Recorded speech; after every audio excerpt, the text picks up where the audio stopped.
We had notions of liberty, definitions of equality, and didn't stop at America. Explorers found new land, Magna Carta in one hand, a raised sword in the other. And will we ever learn at all? History goes in circles and around we run. We stumble in the dark, but then we find the sun. Right here on the banks of the Thames River at Runnymede, west of London, a real-life miracle happened 800 years ago, when bad King John was forced to put the royal seal on Magna Carta, giving constitutional protection to key human rights. A fair legal system, accessible for everyone, security of the person, protection of property, a right to a say in how you're governed, and freedom from oppressive taxation. And it's a miracle in three ways. First of all, it's extraordinary that all these key rights would find expression in one constitutional document. It's even more extraordinary that this was not an expression of how people wished the world might be, if only the government wasn't as wretched as it is. It was an expression of rights that really were, by and large, upheld in England even 8, 9, 10 centuries ago. And the protections that were put into Magna Carta were preserved, refined, and enhanced over the ensuing 800 years, making possible the kind of society that we enjoy today. It's hard to get our minds around that concept in a society obsessed with novelty. We're always looking for, the latest music. If you haven't got the newest operating system on your smartphone, you're a hopeless chump. How could the rules that make a decent society possible have been forced upon a medieval monarch by a bunch of barons who'd never seen an electric light switch, a steam engine? They'd never seen a flush toilet. But we owe a great debt to the distant past here. Political, constitutional, and legal systems aren't like operating systems. Their principles are timeless. And the rights contained in Magna Carta aren't just one way of creating a good society, they're the only way that's ever been found. That's why it's so important that we understand these rights, where they came from, how they flourished, and what challenges they face today. So please join me as I tell the story of Magna Carta from 1215 to today and beyond.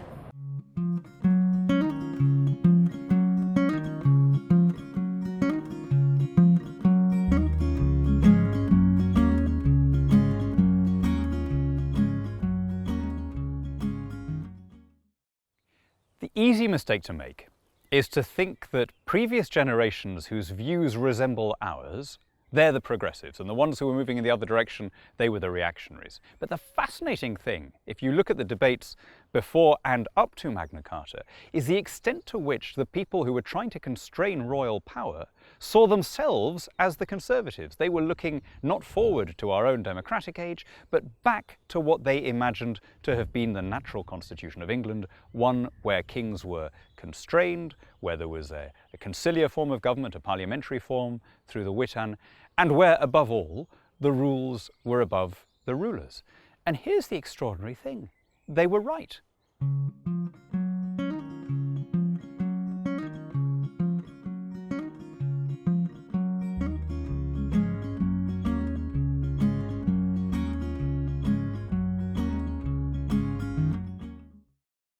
For a long time, the idea that modern constitutional freedom had its roots in pre-Norman England was dismissed as a kind of romantic, sentimental, Victorian affectation. But modern scholarship tends to support it. There really was, by the 10th and certainly 11th centuries in England, something very close to what we would now call the rule of law.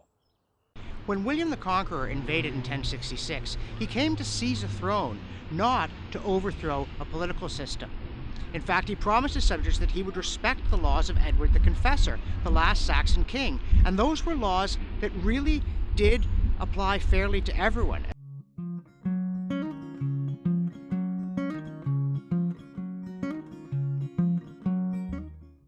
A letter has come down to us from the 11th century, from a lady called Edith, who was the widow of Edward the Confessor, and she's petitioning a court in Somerset over a case involving some horses that she'd let out to somebody, and he apparently hadn't been paying the rent that they'd agreed. Now, we don't know which way the court ruled, but what an extraordinary document.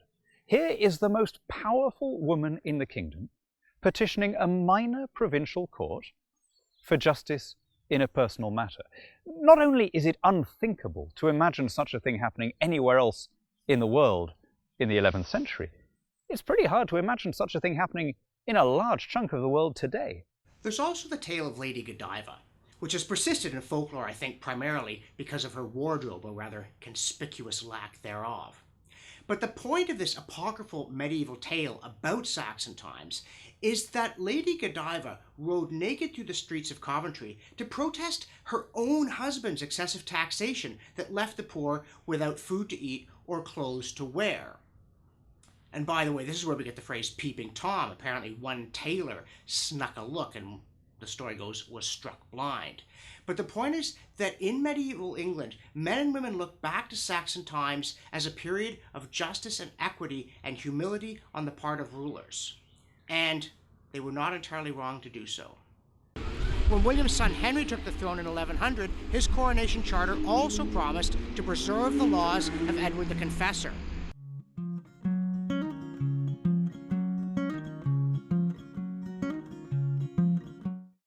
And after a period of turmoil as Henry's daughter Matilda tried to make good her claim to the throne, her son, Henry II, established a revolutionary court system. But it was a revolutionary court system based upon traditional law. Henry's innovation, he was in a power struggle with the nobles over who would actually administer justice, and he won by giving a better justice than his rivals. And the way he did it was to turn the jury, up to that point basically an instrument of royal inquiry, into a part of the court system, that a group of local people would be sworn to tell the truth, not just about the facts of the case, but about the law that actually existed. So Henry's royal judges went out there and they discovered law. They didn't make it.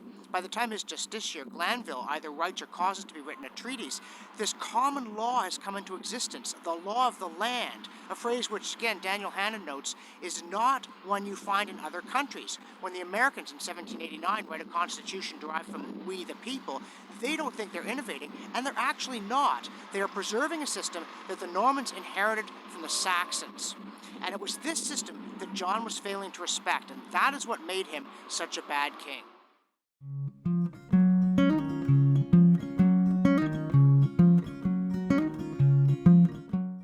Alfred the Great is one of those characters in British history who, if he was invented, would be indignantly rejected as just too implausible. He became King of Wessex in the darkest part of the Dark Ages after a number of his brothers had failed at the job. The kingdom was sunk in ignorance and buffeted by waves of Danish invaders.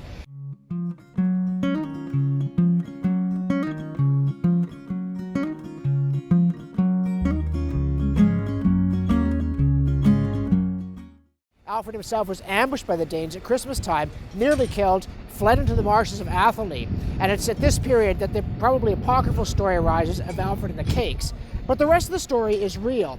Alfred rallies his men, his allies from Mercia. He defeats the Danes and he forces their king to convert to Christianity. He recaptures London, and then he reestablishes the British Navy on a sounder footing to help fight off invaders. That alone would make him a pretty good king. But then, as an adult, he teaches himself Latin so he can translate important books into Anglo-Saxon because he thinks learning in his kingdom has fallen into disuse. And if you look at the dedication here on this statue, it mentions his service to learning. It mentions his piety. It also mentions his role as a warrior. Of course, these things must be defended or they will be destroyed. If you look at the iconography of the statue, there's the warrior's axe, yes, but it's in repose. In his hand is a scroll symbolizing learning and law.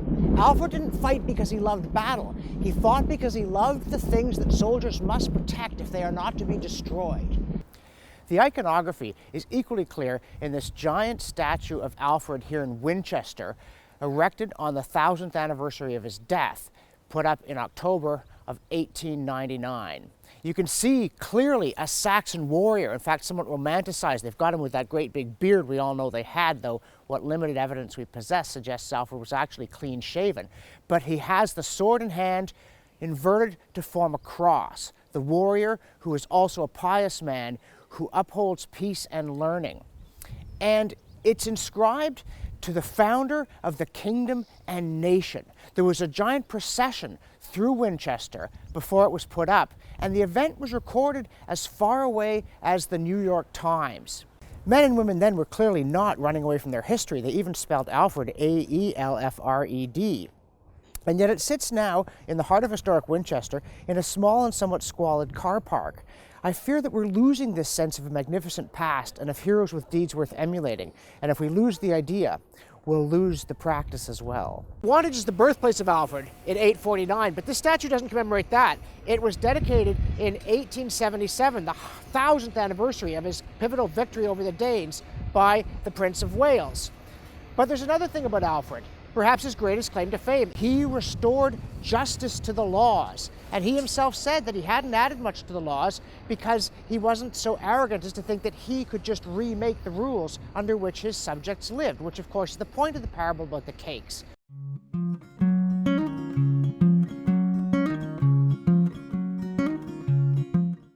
The story goes, in the marshes of Athelney, disguised as a poor wandering man, he came and asked for refuge in a swineherd's hut. And the woman didn't much like the looks of him, but since hospitality to strangers in need is a Christian duty, she said, okay, come in, warm yourself by the fire. All I ask is watch the little loaves or cakes that I've got baking. I gotta go out and glean. Alfred sits by the fire, starts cleaning his weapons, and then he starts thinking, how do I restore my kingdom? How can I gather my scattered thanes? Are the men of Mercia still with me?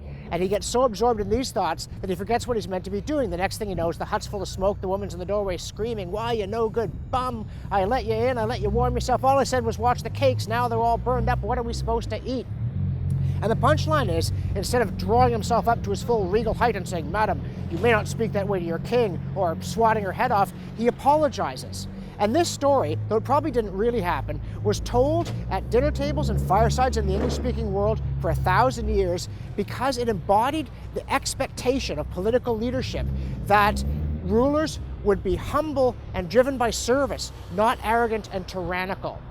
You just can't imagine this story existing about Louis XIV or a Russian Tsar or a Japanese god emperor. It's part of what makes the Anglosphere distinct. If you look at the scroll, what does it say? Alfred found learning dead and he restored it. Education neglected and he revived it. The laws powerless and he gave them force. The church debased and he raised it.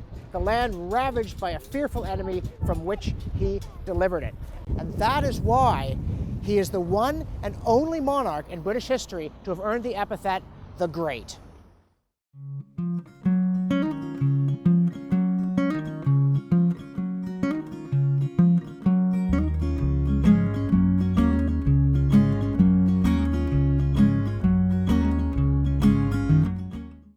I'm here in Worcester Cathedral at the tomb of bad King John, a man whose reputation has resisted all efforts at rehabilitation. Historians love revisionism, but they've never been able to pull it off with this character. An almost contemporary chronicler, Anonymous of Bethune, described John as brimful of evil qualities. A much more recent book said, did he deserve to be called Bad King John? No, he was much worse than that. Another recent scholar said, was John really worse than his relatives? Well, we can only say that contemporaries certainly thought so. They were reluctant to fight with him, and they would not take his word without unusually strong guarantees. And of course, these two turned out to be worthless. No sooner had John sealed Magna Carta than he set about plotting to break it.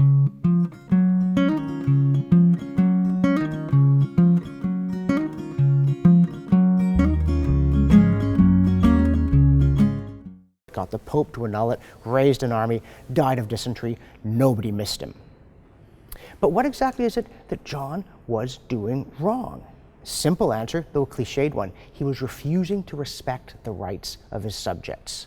And though this man had his flaws, like me, he inherited his father's wars. And this man was in charge of the country's laws. My father, a desperate king of England.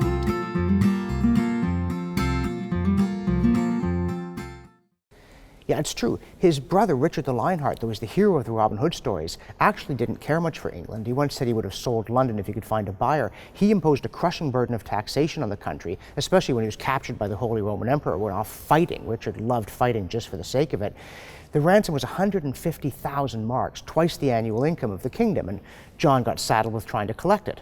But we're not letting John off the hook here. I think he enjoyed the work. As a matter of fact, he offered the Holy Roman Emperor an equal sum to turn Richard over to him. And if he had, Richard probably would have disappeared, just as John's nephew Arthur came to a mysterious, tragic end at John's hands. You might think, well, that was just par for the course in those days. A rival to the throne vanishes, not safe to say anything about it. I mean, it seems like the setup to a Blackadder joke where you say, but he murdered his own nephew. And say, well, I murdered my nephew. Well, I murdered my nephew. I murdered yours. Did you? Good on you. But the fact is that John took tendencies developing under Richard and made them worse. And his contemporaries, the barons, the knights, the people who fought against John did it, not because they wished that government could be different than it always had been, but because John wasn't respecting their traditional liberties. And Magna Carta said these rights have always existed and they always will exist.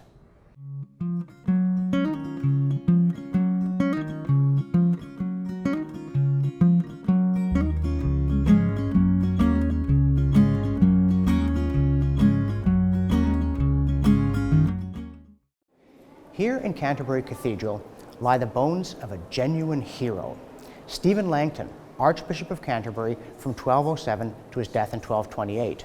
Now, Langton is the man credited with dividing the Bible into the chapters we still use today, which would be achievement enough for most men.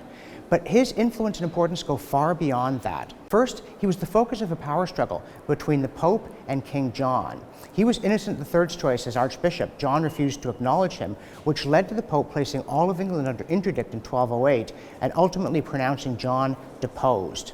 That brought John to heel, and it was Langton, now safely able to come to England, who pronounced absolution on him, but partly on condition that he swear to uphold the liberties granted in Henry I's coronation charter. John, being a vicious weasel, promptly broke his word, and thus it was that Langton, at a group of leading clerics in Westminster that also included some barons, read the coronation oath aloud in August of 1213 and convinced them that it needed to be updated and John needed to be forced to endorse the new version. That led directly to Magna Carta. This is the unknown charter. It was found in Stephen Langton's files, and it's basically a list of demands. It starts off with Henry I's coronation charter, and then the second part is the list of demands of the barons. This is the Article of the Barons. The Articles of the Barons was a precursor to the Magna Carta. It was negotiated by the barons with King John, and it was sealed by King John. Now, once Magna Carta was sealed, John managed to ingratiate himself with the Pope, who declared Magna Carta null and void and pronounced a sentence of excommunication on the barons. Langton refused to read that sentence of excommunication out. Thus, he was suspended. Then he was reinstated on condition that he leave England and not come back until peace was restored. He did. Came back in 1218. He quickly, again, became a leading figure in opposition now to misgovernment by the young King Henry III. He was instrumental in persuading barons in 1223 that Henry should be obliged to reissue Magna Carta. So thus, in a long career, and remember, he was first and foremost a churchman, he stood up against the king for the Pope, then against the Pope for the barons, always for truth and honor, even at great personal risk. That's why I say that here, lodged oddly halfway out of the wall because of later renovations to this part of the church, lie the bones of a true hero to whom we all owe a debt of gratitude.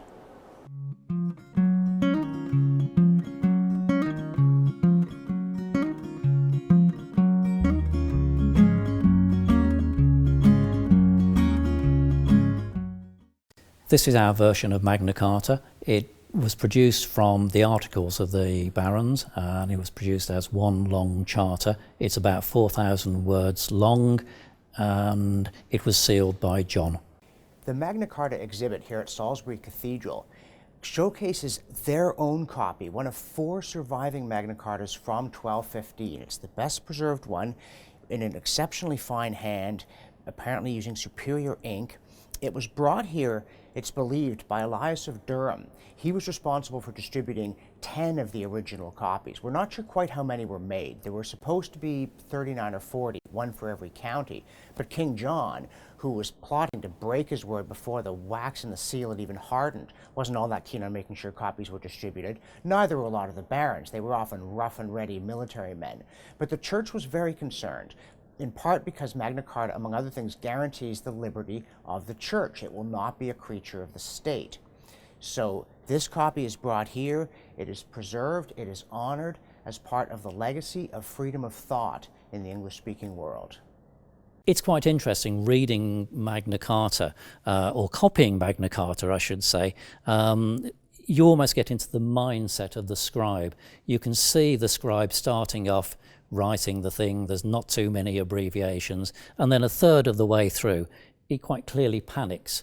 I'm not going to get the whole of Magna Carta onto my parchment. And he starts filling the thing full of abbreviations. And then, maybe 8-10 lines towards the end, he relaxes. He's going to get the thing onto the parchment, and he stops doing the abbreviations.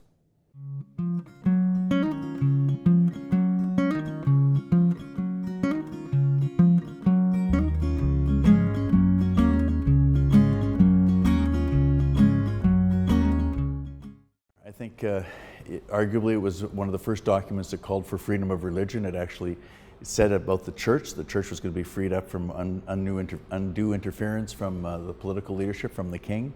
They set up a council of barons. It's arguably one of the first true parliaments where he was supposed to get advice. In some ways it was one of the first tax revolts. It said, this isn't your money, it's our money. So those are principles which we continue to pursue and we continue to refine. I think it's those things are of lasting import. Rule of law is important. You have swift justice. You have a way that people can't be put in jail because you feel like it anymore. Your Majesty, those are all parts of what it says in the Magna Carta in its own way. I think rule of law is critically important. I think the importance of people consenting to action is critically important as well. Now, it was a very nascent form of that, but it was the principle that has gathered momentum over the years, and we're still striving to find better ways to improve on all of those principles.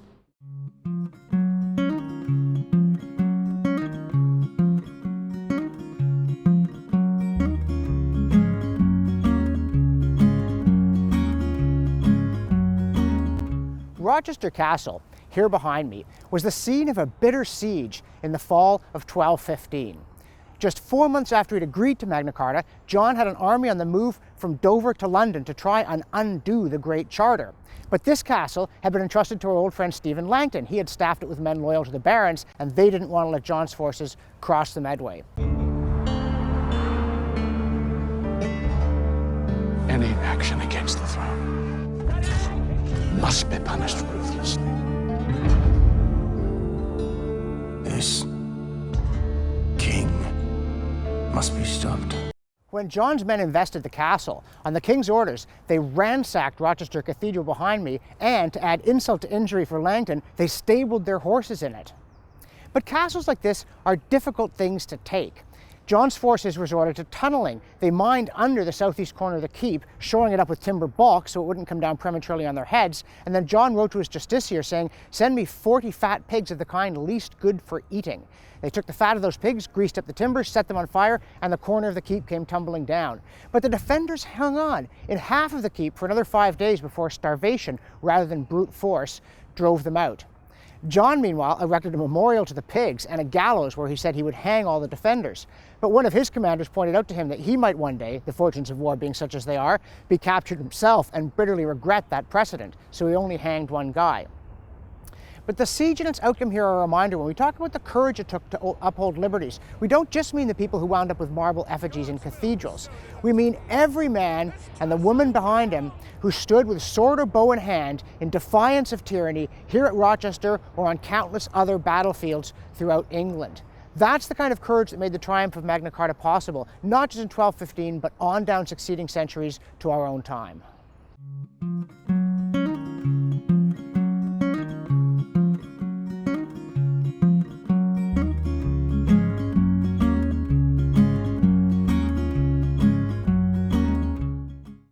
Dover Dover Castle isn't just the largest in England. It's been a key strong point from pre-Roman times. There's an Iron Age hill fort here.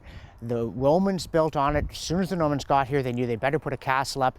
And the fortifications were added to and modified down through the years, including into the Napoleonic period, when these cannons were installed and some of the medieval stonework was removed to give a clear field of fire.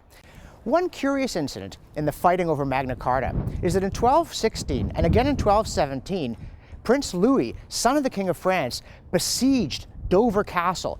But this central keep, built by Henry II, was the main target of Louis's forces, and it was just too strong for them to take. What was Louis doing here in the first place?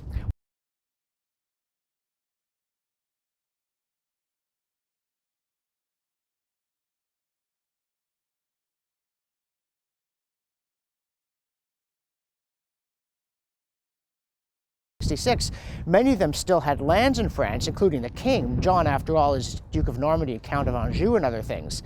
What's more, these kings of England, as Norman Davies reminds us in his book, The Isles, didn't speak a word of English. Properly, he says we ought to call them Henri II, Jean Santerre, Edouard Ier. Not till Edward III do you have a king who can actually speak to his subjects in their own language. Obviously, after the Norman conquest, the ruling class in this country is French-speaking. But they probably lose that language fairly fast because they are being brought up by nursemaids from the village, English speakers. They have to communicate with the servants a lot.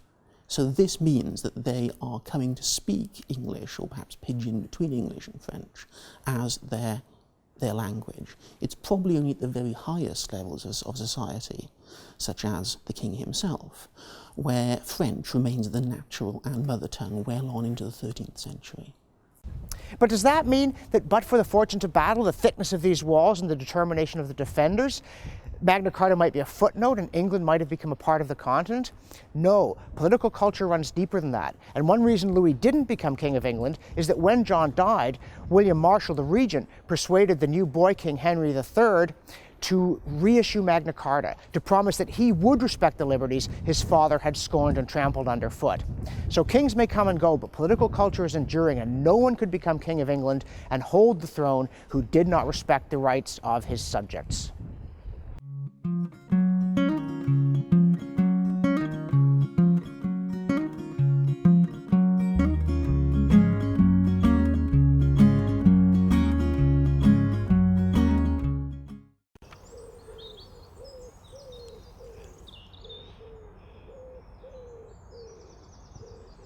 England's historic Evesham Abbey, which had stood here for some 8 centuries by the time Henry VIII dissolved the monasteries and most of its buildings were knocked down, marks the burial place of parts of Simon de Montfort, Earl of Leicester. And there's a commemorative plaque here marking the 700th anniversary of his death in the Battle of Evesham that describes him as pioneer of representative government. And this is an accolade he thoroughly deserves. Simon led a baronial revolt against bad King John's son Henry III, a feckless monarch with most of his father's minor failings, but without the ruthless cunning and energy that made John a truly dangerous man. Henry was always in debt, spending money he didn't have, a weak hand on the tiller of state. He did establish London's first zoo. It had a rhinoceros, a polar bear, it had lions, and in fact visitors were invited to bring a dog or cat to feed to the lions, which certainly would have made Henry an unpopular monarch had he tried that today. What made him an unpopular monarch back then was that he was an ineffective ruler and an extravagant spender. Remonstrances proved to be of no avail. Finally, Simon led this revolt, captured the king and his son, the future Edward I, and then he did 2 things that make him a great man. After he captures the king and his heir, Simon has a problem. How does he cloak his actions, essentially taking over the kingdom, with the mantle of legitimate authority, both against the king and against his fellow rebel barons, some of whom might aspire to supreme power themselves? In many parts of the world, you do it through intimidation. Slaughter your enemies in heaps. Pile up a big pyramid of skulls. In England, you do it by basing your claim to power on the rights of the common people. So, Simon takes Henry III to Westminster Abbey, he makes him reissue Magna Carta, and then he summons a parliament, a council of the realm. Now, these have been held in various informal ways prior to this point, but Simon brings in a key innovation. He brings in the common people. 2 knights elected in every county, and 2 burgesses from every major town, except the Cinque Ports, who get 4.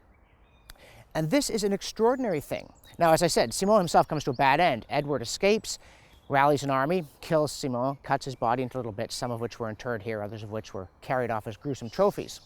But when Edward becomes king in 1272, a masterful man, the hated Longshanks of Braveheart, he summons parliaments, and to his parliaments he also summons 2 knights from every county and 2 burgesses from every major town. Once the common people are brought in, they cannot again be excluded, because in England, the legitimacy of government depends upon protecting the rights of the common man.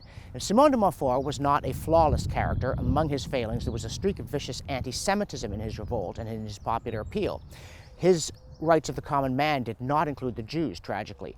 But for all that, he did help Englishmen who had this promise in the original Magna Carta that there'd be no taxation without the general consent of the kingdom. It's rather vague institutionally. He helped to put that into sharper form by bringing the common people into the parliaments of England, and they were never again displaced. In fact, they continued to gain in power and influence through the 14th and 15th centuries. For that, Simon de Montfort is celebrated here, not because he was Earl of Leicester, but because he was a pioneer of representative government, and indeed he was.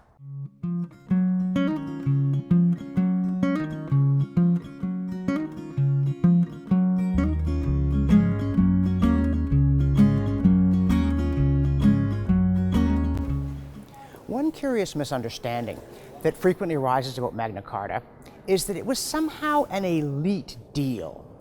In keeping with this notion that history is an unbroken story of progress from the bad old days to the magnificent present, people say, sure, there are some good ideas in there about political order, but at the time of William Longspee, who's buried here, was John's illegitimate half-brother and one of his advisors. I always wondered what advice he gave John, by the way. It's like, John, if you don't put your seal on it, they're gonna kill you. That back in his day, it didn't apply to the ordinary person. But consider this.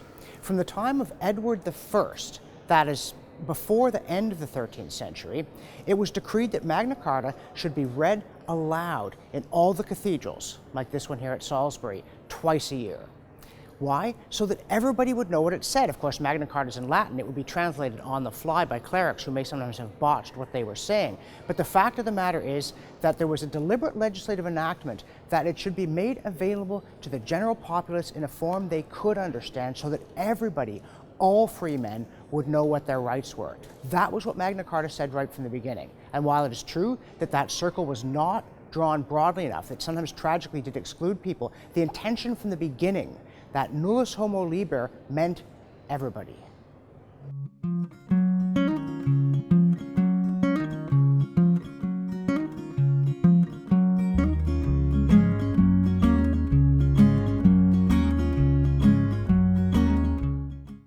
Odium Castle, west of London, has been a ruin for many centuries now, but it was a popular and in some ways quite an important spot in its day. It was originally constructed by King John, starting in 1207, as a strong point and also as a hunting lodge. This is very marshy ground. Even the earth I'm standing on is in fact an artificial mound that would have been built by press-ganged peasants. Coupled with the cunning construction, it was therefore very easy to defend with a fairly small group. It was in fact besieged by Prince Louis in 1216. It held out for 2 weeks, and then when the garrison finally surrendered, the French were amazed to find there were just 13 men inside. It was also from here that John rode to Runnymede to seal Magna Carta, and he came back here afterward. A copy of Magna Carta was recently found in Rouen in French that was made on John's orders within 2 weeks of the sealing. In French, because that was, of course, the language of most of the administration of Norman England, even though the original Magna Carta is in Latin and most of the populace spoke Middle English at that time. John didn't much like Magna Carta, but he was supposed to send out copies, and he did at least send out a few before he got the Pope to annul it. Later, under Henry III, the castle was given to Henry's then widowed sister Eleanor. Later, she married a baron named Simon de Montfort, and it was from here that Montfort and his eldest son rode out to their last battle at Evesham, where they were both killed by Edward, later Edward I. The castle later fell into disrepair because the ground just wasn't suitable for building the larger, more elaborate castles characteristic of the 14th and 15th centuries. And I would point to its state in order to warn people in England and elsewhere that institutions like buildings can crumble into ruins if they're not actively maintained by people who care deeply about why they're here and what they're for. In a time of conflict, they came to reflect, friends and allies from America, liberty against the threat of tyranny. Saw them come to this America and on nearby English land. Now their memorial stands to a far gone distant deed. When darkness threatened light and the Allies joined our fight, they came to Runnymede.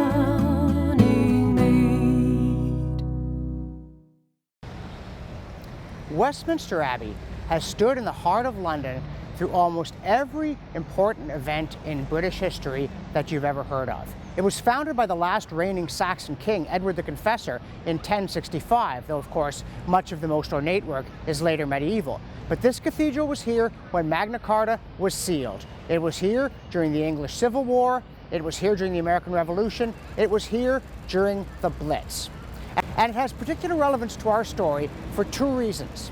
First, when Simon de Montfort, leader of a baronial revolt, captured King Henry III and his son Edward in 1265, he brought the king here and he forced him to reissue Magna Carta before God and man. Secondly, as the British Parliament developed and the House of Commons established its own identity, it was regarded at first as kind of the poor cousin branch. It didn't have a formal meeting chamber. It just gathered wherever they could put their muddy feet. But sometimes that included meeting here. What mattered much less than where they were meeting was the fact that they were meeting, that they continued to meet, and they eventually became as permanent and dignified a part of the British system as Westminster Abbey.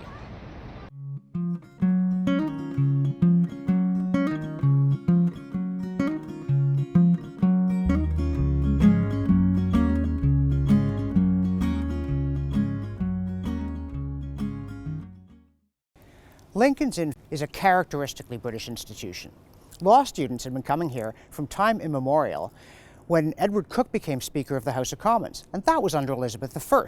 The building behind me originally dates from the time of Henry VII. Nobody quite knows how it got started, but by Coke's day, some of the finest legal minds in England, men with important government responsibilities, members of Parliament, came here and taught for free. Why did they do it? Because it was bred in the bone that the rule of law was important. Not just what the law said, but that the law as written was applied and was applied fairly. Now, the law in Coke's day wouldn't have met our standards in every respect. Coke himself boasts that the law of England does not permit torture, but he knew perfectly well that the King's prerogative did. As Attorney General, he prosecuted cases where torture had been used. In Coke's day, defendants couldn't call witnesses, and in nearby Lincoln's Inn Fields, executions were carried out using methods that we today would consider inappropriate. But that doesn't mean people in Coke's day were either fools or hypocrites. Their devotion to the rule of law, to improving it in theory and in practice, to assuring that it was applied to everyone from commoners up to the monarch, tireless efforts over the centuries to make it a reality are why we have the legal system that we have and cherish today.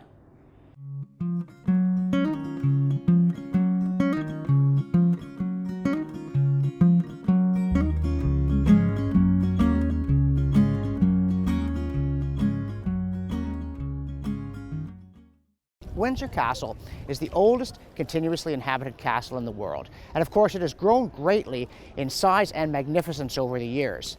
The part strengthened by Henry II that withstood a siege by Prince Louis in 1217 helped William Marshal defeat the French claimant on behalf of the boy King Henry III was much smaller, more military and more austere. But it was elaborated into a suitable palace for Renaissance princes, including this gate added by Henry VIII. Polymath, among other things, the author of Greensleeves, and would-be tyrant. You see, absolutism was on the rise throughout Europe in this period. The old feudal nobility, which had dominated most European monarchies, was in decline, and there was no kind of civil society that could stand against the rising power of the kings, except in England, where you had Parliament with its House of Commons and the rights of Magna Carta behind it. And as a matter of fact, I think that one of the most dangerous moments for the rights of Englishmen came in 1539, when Henry ordered Parliament to pass a law saying that his decrees had the force of law. The same thing Richard II had been deposed for in 1399. Henry was an intimidating man, and Parliament did pass the law. But they added a clause saying, this doesn't include anything that touches our ancient rights, privileges, liberties, laws, and customs. In short, now you see it, now you don't. So even at this, I think, perhaps most dangerous moment in English history since 1215 for the rights of Englishmen, parliamentarians found their courage, stood on the rights enshrined in Magna Carta and the institutions that protected them, and safeguarded freedom for future generations.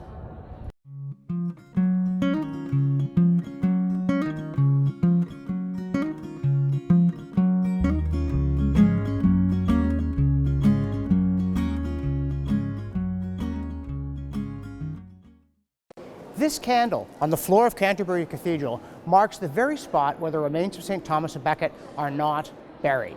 And that's important to our story in two ways. Becket was the Archbishop of Canterbury. He was famously murdered on the orders, or at least because of the careless words, of King Henry II in 1170. He had been the king's right-hand man. Henry had him appointed Archbishop of Canterbury. It apparently didn't occur to him that a man who was a faithful servant of the crown in a royal post might become a faithful servant of the church in an ecclesiastical post, but so it proved. Becket upheld the rights of the church against the monarch, insisting that England was a land in which the church did not need to aspire to rule the state in order to avoid being enslaved by it. The murder shocked the nation, and Henry didn't get away with it. 4 years later, he was forced to admit to it, to appear here mute in sackcloth, to prostrate himself naked on the floor while monks whipped him.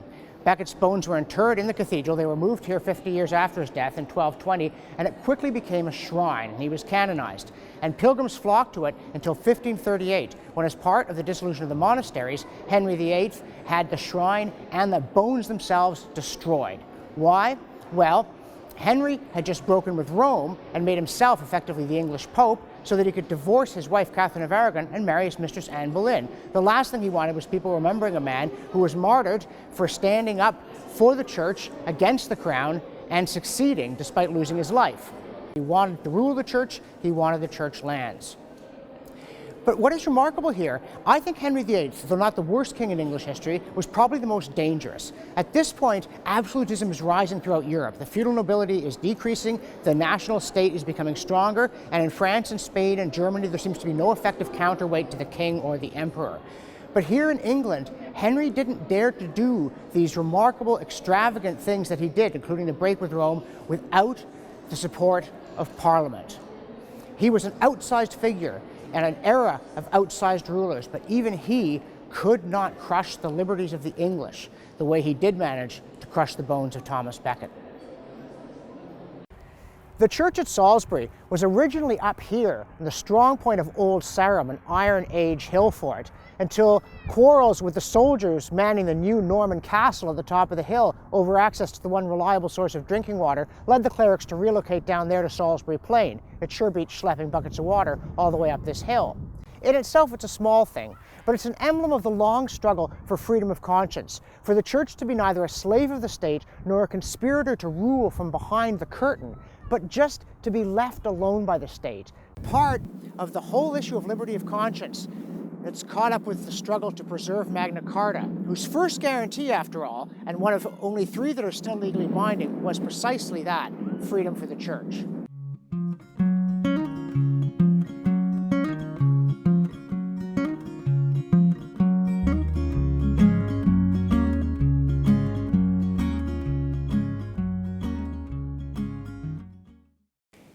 Here, in the charming 14th century church of St. Mary's in Tittles Hall, Norfolk, in the Cook family section, lie the remains of one of the greatest men in English history and in the struggle for liberty, Sir Edward Coke. He was, at various times, Solicitor General, Speaker of the House of Commons, Attorney General, Chief Justice of the Court of Common Pleas, that's the civil court, Chief Justice of the Court of King's Bench, that's the criminal court, Member of Parliament, political prisoner, and again, Member of Parliament. And throughout it all, he upheld the rights of Englishmen, often needing great courage to do it. As Speaker of the House of Commons, he lectured Queen Elizabeth on the privilege of free speech that members of the House had. As judge, he openly defied the king, including one very memorable instance, because there were church courts in England in those days, and they were very much under the thumb of the king. So James liked to drag cases over there when he wanted to dictate the outcome. And as head of the Court of Common Pleas, Coke kept issuing writs saying the ecclesiastical courts couldn't take over cases if they had any non-religious implications. Finally, he was summoned before the king to defend his actions, and at one point in their argument, King James said he would always protect the common law. Coke replied, no, the common law protects the king. And James, who was prone to this kind of thing, freaked out. "A treasonous speech," he screeched. Cook was ultimately forced to go down on his knees and beg forgiveness along with his supporters at court. James did forgive him. He left to go hunting. The next day, Cook issued another prohibition on an ecclesiastical court taking over a case. Showed extraordinary courage. He also annoyed the king so much that James kicked him upstairs to the criminal court. And there, again, Cook was instrumental in obstructing the king trying to usurp power. At one point, he got a whole series of judges to send a letter to the king telling him that he was not to use certain procedures. James was so angry that he demanded the judges recant their letter. All the others did. Cook refused. So James had him kicked off the bench. Cook got himself elected to Parliament. And there was a very stormy session. James didn't like to summon parliaments because they persisted in criticizing his policy. And in 1621, he told them flat out, "You can't criticize me. You cannot inquire into my policies." The House of Commons asserted that it had the right to do so, and in fact, that it had the right of free speech. James said, "No, you don't." He said, "It's a privilege you have inherited from my ancestors, and if you trench on my prerogatives as king, I may take that privilege away." Cook rose in Parliament and gave one of his great speeches in which he said, "If my sovereign denies me my inheritance, I must fly to Magna Carta. It is called the Charter of Liberties because it makes men free. And," he told the king, "we sit here for thousands and tens of thousands." James was furious. He dissolved Parliament, he came down, he personally ripped from their journal the page in which these debates are recorded, and he threw Cook in the Tower of London. But he didn't kill him, and he didn't destroy his papers. That's why we still have Cook's reports and institutes. When he was released, Cook again became a member of Parliament, just in time for the first showdown with James's son, Charles I. Cook was instrumental in drafting the Petition of Right in 1628. And again, he took his stand on Magna Carta. At a critical point, the House of Lords was wavering, thinking maybe they should concede that there was a certain royal prerogative in matters of government. Cook said no. It must all be done by rule of law, respecting the rights of Englishmen. Magna Carta, he reminded his fellow parliamentarians and warned the king, is such a fellow as he will have no sovereign. Now, Cook died in 1634, age 83 and full of honors, and he is now buried here. But throughout that long and distinguished life, he was willing to stand on principle even when it took enormous courage, and that is why there ought to be a statue of him outside every parliamentary building anywhere in the free world.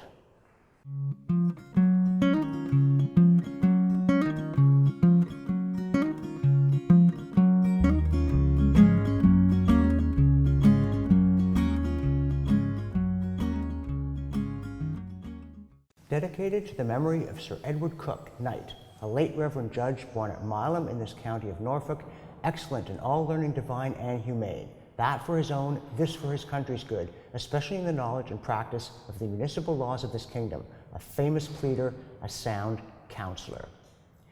Curiously though, even some of those who value Cook's contribution to the defense of liberty in England suggest that there was more of the famous pleader than the sound counselor in his invocation of Magna Carta as a defense of the rights of the common man.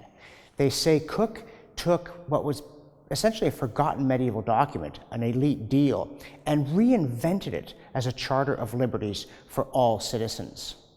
I say that's curious because both theory and practice clearly show the opposite, that Magna Carta and the principles it contains were woven into the fabric of English government and constitutional law from 1215 down to this confrontation with the Stuarts in the very early 17th century. For instance, Bratton's famous commentary on the laws and customs of the English, Bratton was a judge under Henry III in the late 13th century, make very clear that the king is under the law. He does not make the law. If you go ahead to the mid-15th century, Sir John Fortescue is Chief Justice of England. When Henry VI is forced into exile, Fortescue goes with him and he writes his praises of the laws of England, again emphasizes the common law trumps statute law. Parliament and the king cannot pass laws that infringe the rights of Englishmen. And if you look at practice, under both Edward I, John's grandson and a very formidable monarch, and Edward III, who's Edward I's grandson, and in his own right also a very formidable man, it is specifically enacted that any law contrary to Magna Carta is null and void. And if you watch the institutional development, particularly the fact that the House of Commons, we don't quite know when or how, but by 1346 it's clearly sitting separately. The ordinary people have a right to their own chamber. By 1376, the House is electing its own Speaker, the man who controls procedure, counts the votes, and speaks for the Commons to the other branches. And this is critical. If the King's counting the votes, then the King dominates the chamber. But in fact, the Commons runs its own affairs. When Edward III was succeeded by his grandson, Richard II, who was a tyrant, one of the things that Richard claimed was that the law is in my mouth. I can change the law just by saying it's different. There was a revived interest in Magna Carta, and we have copies from that period because the monks, we didn't have the printing press yet, were making new ones to circulate to remind people what Magna Carta said. And in fact, in 1399, for these kind of claims, Richard was deposed, turns up dead in 1400, possibly starved to death. And then you get a new king, Henry IV. But how does Henry secure his legitimacy? He has to go to Parliament. And Parliament says, we will declare that you are king, but there's a condition here. When we present you with one of our petitions or grievances, we're upset with the way something's being done, we want it fixed, you're going to give us an answer before we give you any money. And the king is obliged to accept this. Then in 1407, there's a bit of a showdown with the House of Lords over a tax bill. And the House of Commons says, no, we have primacy on money bills because we represent the people who are going to have to pay for it all. And that's still true today, of course. The British House of Commons, the Canadian House of Commons, the American House of Representatives, tax and spending bills have to originate there. Then in 1414, shortly before Henry V is off to Agincourt, Parliament says to him, look, we've noticed something that bothers us. We present you with these petitions or grievances, you give us an answer, then we give you money, we go home, you whip out the old quill pen, and you start fiddling with the text. Well, no more of that. From now on, the text as we write it is the text of the law.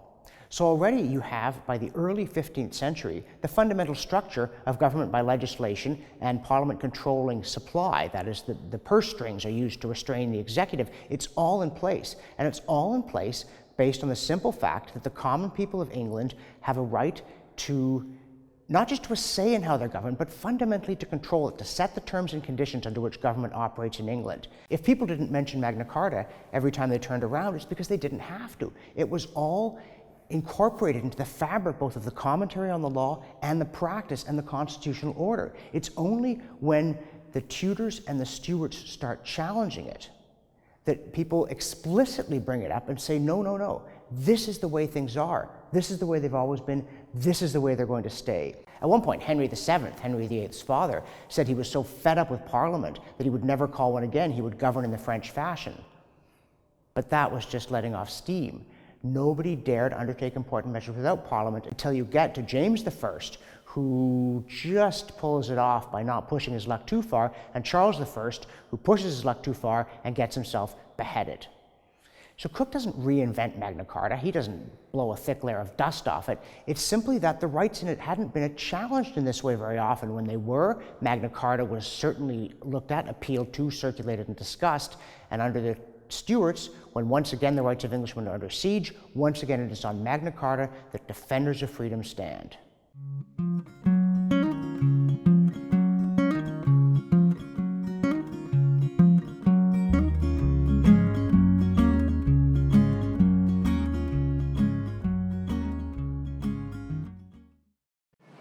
Inigo Jones Banqueting Hall, currently undergoing much-needed renovation here on Whitehall, makes it into all the architecture books and all the history books because it was from one of its second-story windows that Charles I stepped onto the scaffold to be beheaded in 1649. In some sense, nothing in his life became him like the leaving of it. As he was getting dressed that morning, he asked for a second shirt, saying it was a cold morning and he didn't want anyone to see him shiver and think he might be frightened. On the other hand, on the scaffold, he also declared that the people's liberties should be respected, but they had no business involving themselves in government. He defied Parliament, and for that he lost his throne and his life.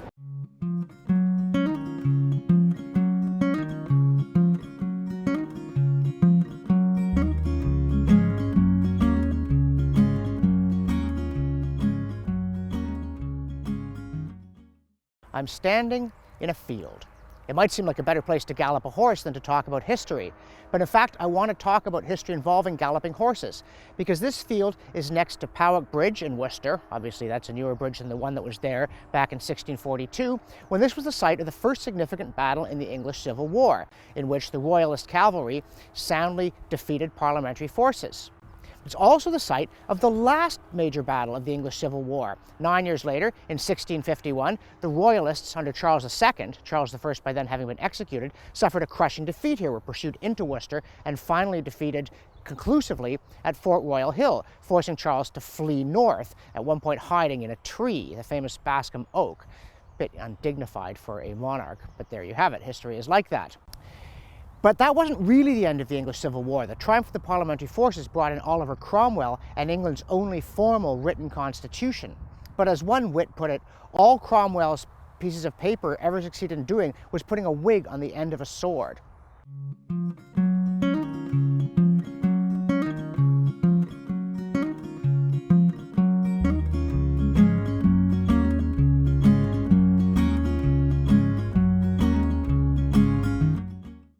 He only got the king executed by using his army to exclude everyone from Parliament who would have voted against it. He then gave too much power to a legislature, which became turbulent, and in turn entrusted all its power to a chief executive who was not restrained by any constitutional institutions. That chief executive was, of course, himself, Oliver Cromwell. He went on to invade and brutalize Ireland and achieved the rare feat of uniting all the nations of Britain in hating him. He died in 1658. The monarchy was restored in 1660 under Charles II on a promise to go back to the old ways. They were so bitter at Cromwell, they actually dug up his corpse, had it hanged in chains, and beheaded. Eventually, though, they reached a sensible conclusion that Charles I, being a tyrant, had to be removed, but it should have been done in order to restore the ancient constitution, not to flee to a new form of tyranny.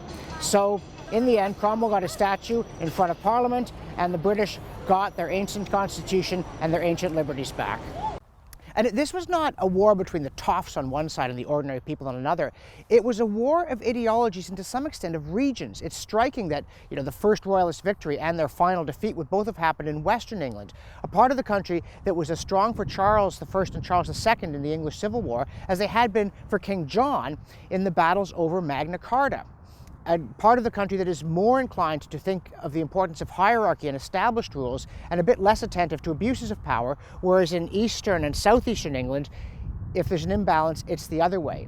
And the ultimate settlement of the English Civil War was a decision that both sides had been wrong. The Royalists had been far too keen on the absolute power of the monarch, but the radical parliamentarians had been far too disdainful of the ancient constitution and of the institutional guarantees of orderly government and liberty.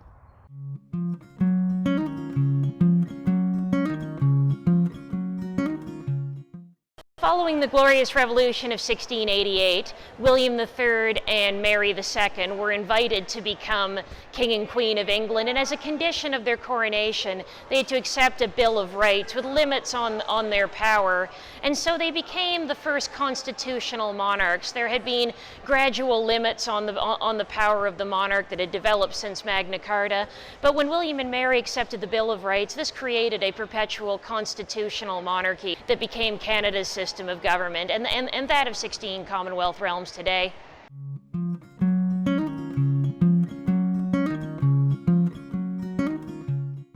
Now, in some ways, this might all seem like a lot of fuss over the history of a damp, foggy island off the coast of Europe. Quaint, in some ways inspiring, but hardly relevant to the rest of the world.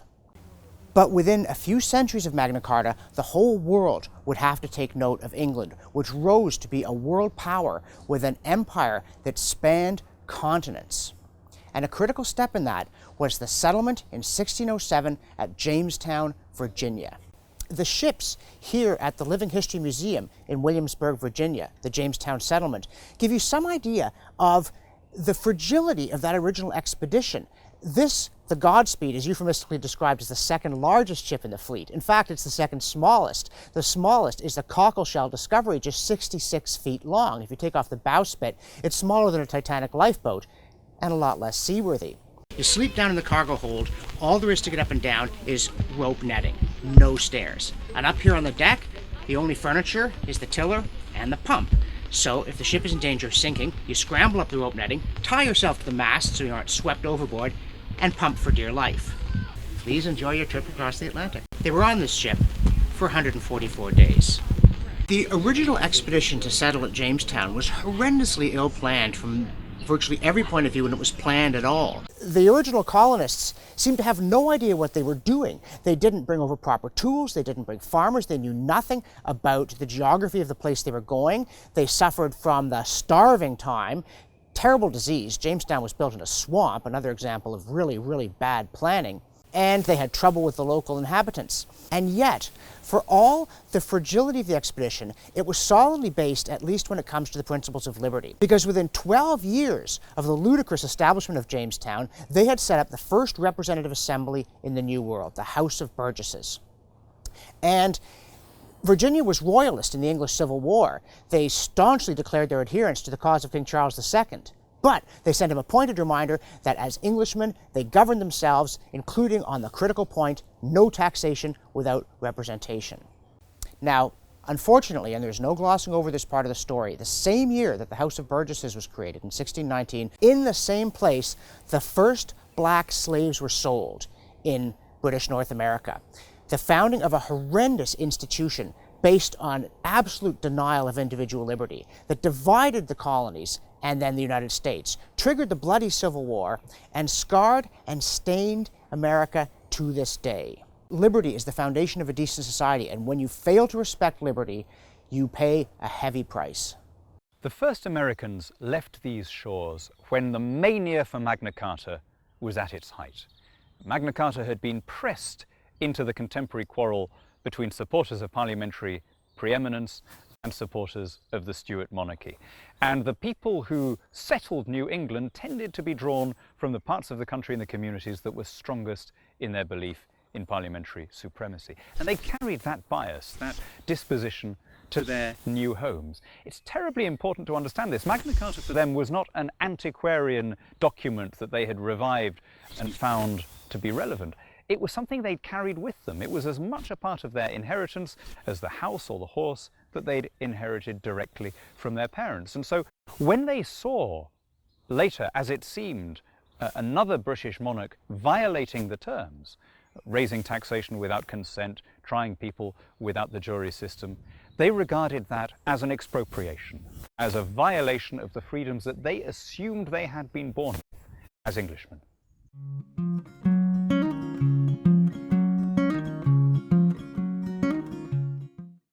Massachusetts was devoted to liberty from the very beginning. Now, in some ways, their idea of liberty was a little bit odd to us. It involved heavy community control of its members, including officials called tithing men, who would spend their time meddling in how families raised their children. You don't find that in Virginia. You certainly don't find it in the backcountry. But it was all done in the name of the freedom of Englishmen to organize their own affairs their own way. The first major settlement of Puritans here is in 1630. By 1641, there is a body of liberties, a compilation of Massachusetts law that begins by paraphrasing Magna Carta. And by 1644, there's a legislative assembly. To be sure, the franchise is somewhat restricted in New England in those days, but then it was in Old England too. The point is, just as in Virginia, when Englishmen reach Massachusetts, they create parliaments without waiting for anybody's permission. In a way, it's not surprising that New England, and Massachusetts in particular, would be a hotbed of resistance to gathering British tyranny in the New World. This region was, after all, settled by parliamentary opponents of Charles I, starting in 1630. Here's a statistic that underlines just how closely it was being followed. Over half of Harvard graduates from the 1640s saw action in the English Civil War. They came back across the Atlantic to fight, and they came back to fight in the Parliamentary Army. Stout upholders of parliamentary rights. Thus, the Boston Massacre is here. Obviously, the Boston Tea Party was in Boston. The skirmishes at Lexington and Concord that led to full-scale warfare, Emerson's shot heard round the world, were connected with the security of Boston. But while Emerson may have exaggerated slightly, that shot was heard throughout much of the world. It was certainly heard throughout the colonies, and all the colonists saw this fight as their fight. Because liberty in Massachusetts may have had a particular Puritan tinge. In part, it was the right of the community to meddle in the life of the individual. But at the same time, they all understood that the fight here was for the rights of Englishmen. Wherever Englishmen went, they set up free institutions as their birthright. In fact, in Massachusetts, they even set up Harvard College in 1636 without bothering to ask for a charter or anything else. They just did it because they felt like it. That was the spirit of liberty, and it is a spirit to which all the colonies rallied when the British tried to wipe it out here in Massachusetts. The connection, not just to the long fight for liberty under law in general, but to Magna Carta in particular, was absolutely clear to the American revolutionaries. Here at the monument to the Battle of Bunker Hill, they have a plaque with the 1775 seal of the state of Massachusetts, and there's a man with a sword in one hand and a parchment in the other. Fine, he's fighting for liberty, and here liberty under law. But if you look closely at that piece of parchment, it says on it Magna Carta. In their own minds, they were fighting for the rights contained in Magna Carta. That was a fight that was for Englishmen everywhere in the colonies. It helped to establish liberty under law in Canada, and indeed to restore it where it was threatened in Great Britain.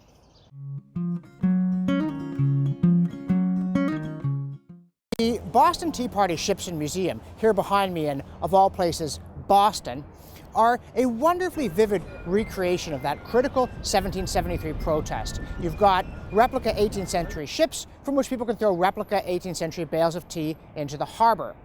It's a wonderful recreation of a wonderful event, because the amazing thing about the Boston Tea Party is that it was a protest against a tax cut. The British authorities never saw that coming. They thought people would be happy to have more money in their pockets.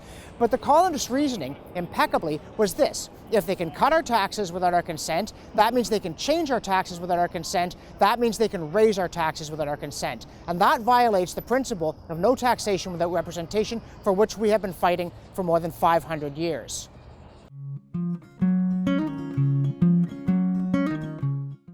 Go ye therefore throughout the land, proclaim liberty to all the people. The Liberty Bell, which originally hung in Independence Hall, is intimately associated in people's minds with the American Revolution, and rightly so, but in a profound way.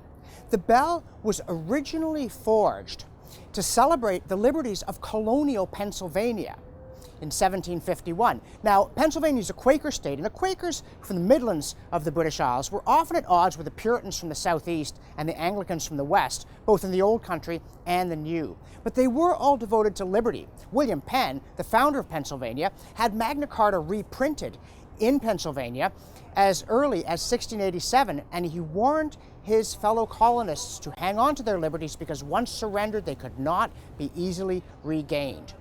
And the Liberty Bell remained a symbol of the aspiration for freedom after the American Revolution. It was adopted by people pushing for emancipation of slaves, for the rights of women. And the original inscription from Leviticus, proclaim freedom to all the peoples of the world. That's exactly what Magna Carta continues to do. The bell itself has not been rung since the 1840s because it cracked, and yet the message has never cracked, and it still rings forth. We are here in Philadelphia, we're at Independence Hall, to talk about the genius of the American Founding Fathers in taking the essence of the British Constitution and giving it a new institutional form so that it could withstand the stresses that had threatened to overwhelm it in the latter part of the 18th century.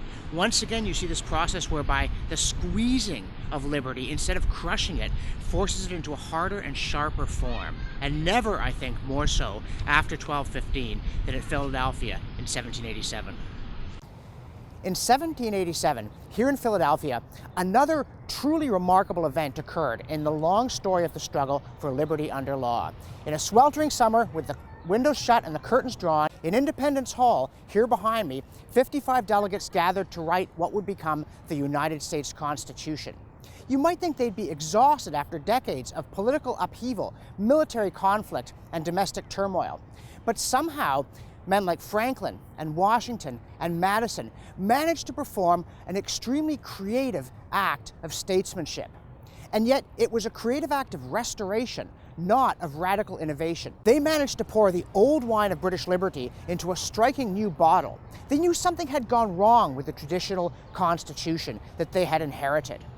The Hanover Kings, George II and George III, didn't try to crush Parliament or bypass it like the Stuarts, govern openly as tyrants like bad King John. Instead, they tried to seduce the legislature with perks, attractive jobs, flattery, outright bribery if it came to that, leaving the structure of Parliament intact but hollowing it out, making it a mere decorative appendage to unchecked executive rule. So the American Founding Fathers knew they had to do something new to keep what was valuable and old. And they produced a constitution with a rigorous separation of powers. A Bill of Rights wasn't part of the original, but it was part of the deal to get it ratified, that's modeled on the 1688 British Bill of Rights, but is even more explicit about what government can't do. In fact, the United States Constitution basically is a long series of thou shalt nots, including the Bill of Rights. Thus, the state shall make no law infringing freedom of speech or freedom of religion, shall not take property without due process and just compensation, shall not, again and again. Because the critical basis of their thinking was that rights are not something handed down from on high by a benevolent government. They are part of the natural liberty of free people. And therefore, government doesn't need to be ordered to do things for the citizens. It needs to be forbidden from doing things to them. And this wasn't just significant for the United States. This is part of a debate and a struggle throughout the Anglosphere over the meaning of political liberty. The American Revolution was a salutary shock in Britain. During the height of the fighting in the Revolutionary War, a resolution passed the British Parliament saying the power of the Crown had increased, was increasing, and should be decreased. And after the end of the Revolutionary War, the power of the executive in Britain does decrease. Parliament reasserts itself. The Victorian era is really the high noon of parliamentary democracy in Britain. And when, in Canada, there's a comic opera revolt demanding self-government, the British give in because they understand now free men will have their rights even if they must fight for them. Thus it is that, again, I'm going to call it a miracle. The miracle that happens in the summer of 1787 in Philadelphia leads to the further entrenchment of liberty throughout the English-speaking world. For freedom and its survival, protection from our rivals, who do we look to? Soldiers, teachers, presidents, me and you.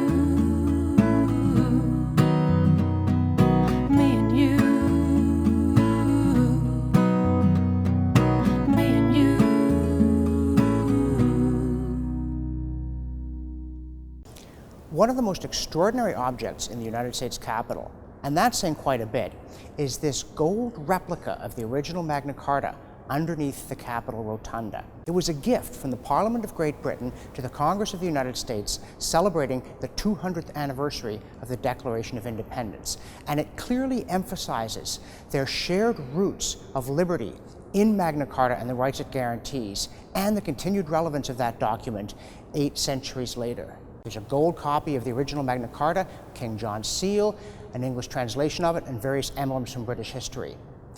And this document is that much more extraordinary when you reflect that, of course, the Declaration of Independence was against Britain. This is an acknowledgement by the British that the Americans had it right in the 1760s, 1770s, and 1780s, that they had strayed from their roots in liberty, and the Americans had recalled them to their good senses. And the entire Anglosphere is now agreed on that. Magna Carta was seen in slightly different ways from the 18th century on the two sides of the Atlantic. The way constitutional theory developed in Great Britain, Magna Carta was seen chiefly as a guarantor of parliamentary supremacy, especially after the Glorious Revolution. But in the New World, it retained the older idea of being something that stood equally above Crown and Parliament, as being, if you like, the supreme constitutional authority. And that was what found its way into the debates that gave us the Declaration of Independence and then the Constitution of the United States. It's no surprise that the three documents hang next to each other in the National Archives in Washington, D.C. Unmarked graves within this square lie thousands of unknown soldiers of Washington's army who died of wounds and sickness during the Revolutionary War. This square is Washington Square in Philadelphia, and I find this an encouraging example of historical remembrance. You see, I was here back in 2000, and the monument then was in a depressing state of dilapidated disrepair. I wrote a column at the time about how the men who lie here deserve better, and they've received it. And it turns out there's more to the story even than that. The original project to put a memorial here and a statue of Washington dates back to 1825. They wanted to raise enough money to have a statue here by 1832, the centenary of Washington's birth. And they failed so badly that all they managed to do was put a stone on which the statue was meant to stand, and that was a year late. It wasn't until the 1950s that enough money was raised to create the monument. So in this respect, at least, as I'm lamenting that there is no remembrance of things past, that the 20th and 21st century have done a better job of remembering those who fell in the cause of liberty during the American Revolutionary War than people did back when there were still people alive who'd known George Washington.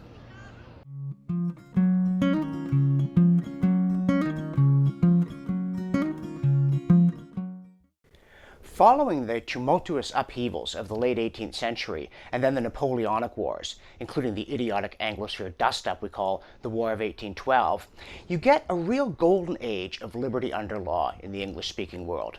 Governments are small, due process is respected, property is protected, ownership of firearms is uncontroversial. And in this period, you don't just get the Pax Britannica, this long period of global stability during which the British Navy helped stamp out the slave trade, you also get the Industrial Revolution in both Britain and the United States, unparalleled prosperity for ordinary people. It is one of the most magnificent periods in the history of the English-speaking peoples. Of course, there are dark clouds. The circle of liberty is still drawn too narrowly.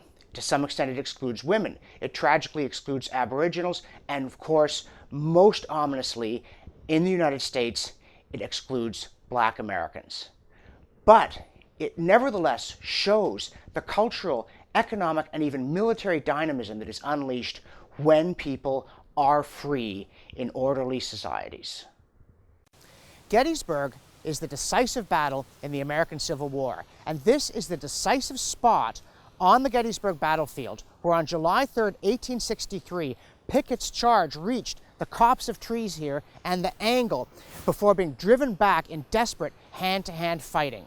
Obviously, therefore, this is sacred ground to Americans. The American Civil War cost more battle deaths than all America's other wars combined, determined whether the nation would survive or not, and whether the horrifying institution of Negro slavery would continue. But it's not just a spot of significance to Americans. Foreign observers from Karl Marx to John Stuart Mill understood the importance of the American Civil War to all mankind, because it was a struggle over liberty and the meaning of liberty. Lincoln himself in the Gettysburg Address, he says, 77 years ago, our fathers brought forth on this continent a new nation conceived in liberty and dedicated to the proposition that all men are created equal.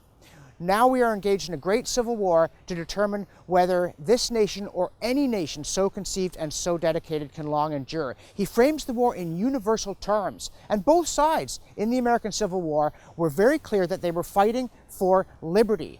And except when it came to Negro slavery, the South had a very strong point about local self-government and the dangers of an excessively strong national state.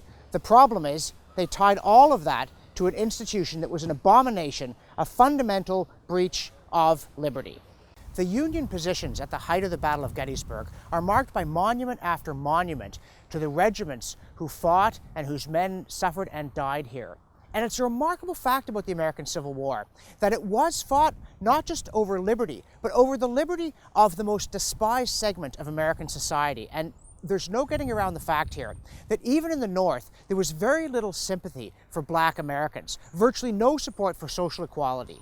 And yet, despite that, Americans understood in their hearts that liberty was indivisible and that it was necessary to pour out blood and treasure to risk the destruction of the nation in order to secure the liberty under law even of the most despised Americans. Now, the institution of slavery was abolished in 1865. Tragically, the denial of legal rights to Black Americans went on into the 1960s, and it was not until 400 years after the founding of Jamestown that the United States would elect a Black president. But always, liberty was at the heart of the enterprise, and the question whether it is possible to build a lasting government on the basis of liberty. And that is why the Union victory at Gettysburg was a victory for the freedom of people everywhere.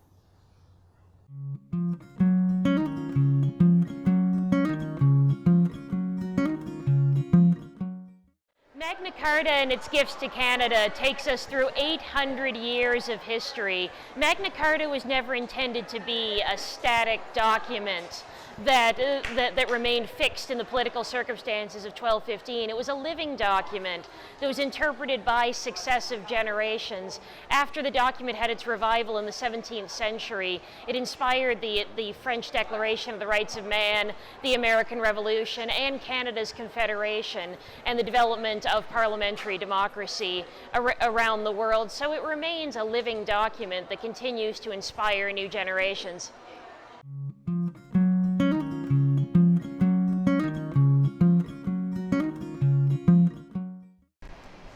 Here on Yonge Street in Toronto, the former site of Montgomery's Tavern, a key confrontation occurred in the fight for self-government in Canada. Back on December 7th, 1837, the Battle of Montgomery's Tavern. Now, this isn't exactly the Gettysburg battlefield. Sometimes the Canadian habit of understatement can turn into a failure to commemorate historical events with appropriate dignity. But the Battle of Montgomery's Tavern was no Gettysburg in two other respects as well. It was a much smaller affair, about 400 rebels, about 1,000 on the other side, a total of 4 deaths and 10 wounded. But it was also unlike Gettysburg in that the rebels quickly dispersed, fled in disarray, and the victors promptly surrendered. Even though the whole thing has a bit of a comic opera feel, William Lyon Mackenzie and his men retreated to Navy Island, they were dispersed, including this episode where the steamer Carolyn was captured, set on fire, and sent over Niagara Falls. But in the aftermath of this and the revolt in Lower Canada, a slightly more serious affair, but only slightly, the British government response was to send Lord Durham, knowing he would recommend self-government, and to turn around and grant it. With the Act of Union in 1840, the Coming of Responsible Government in 1848, and then the British North America Act in 1867. You see, the British had learned their lesson. It was not merely impractical to deny self-government to free people, it was wrong in principle to do it. They had strayed from the principles of Magna Carta, triggering the American Revolution, and they weren't going to do it again. Now, despite the comic opera feel, there really was significant resistance to autocratic British rule. The so-called Patriot War that drags on through 1838, again, it sees, maybe 100 dead, about twice that many wounded. It's not a big affair, but it's not a big affair because the British didn't push back. If they had, they would have roused more serious resistance. Instead, they lived up to their own principles. And you can see this again in Australia. When the various colonies start asking for self-government, the British give it to them, as they also do in Atlantic Canada. Australia gets its independence January 1st, 1901. There aren't any battle monuments because there weren't any battles. Things are to some extent different elsewhere in the British Empire, but fundamentally the realization that the principles of Magna Carta should apply everywhere had been recaptured more than anything else after 1776, and that's why there's not much here, although I honestly think we could nevertheless have the historical museum, a recreated tavern, a plaque, something like that, to remember how well things went in 1837. A victory for liberty and common sense throughout the Anglosphere.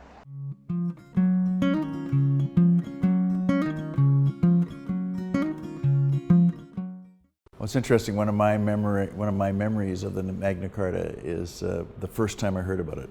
I was in grade 6, and what I remember about it was actually it gave us an opportunity to do really fancy old lettering that was English lettering that said Magna Carta. We were told at that time it was kind of the foundation document for government, and I think that Canadians understand that and know that. And I believe the Canadians understand that one of the things that really distinguishes us and defines us as a country is our commitment to the principles that were first articulated in Magna Carta and have, over the centuries, have developed and developed until we have what we have today in Canada. So I think it's really a critical part of our social contract in Canada with one another. And more importantly, it reminds government that they're to serve the people of Canada, not the other way around. A distinguished American jurist with the improbable name of Learned Hand once said that liberty lies in the hearts of men and women, and that if it dies there, no piece of paper, no written constitution can possibly preserve it. If we do not remember it and celebrate it today, it will not matter to us what happened in the past. And that's why I think it's so important to see that people do continue to celebrate their legacy of liberty. In Britain, dedicating a memorial at Runnymede.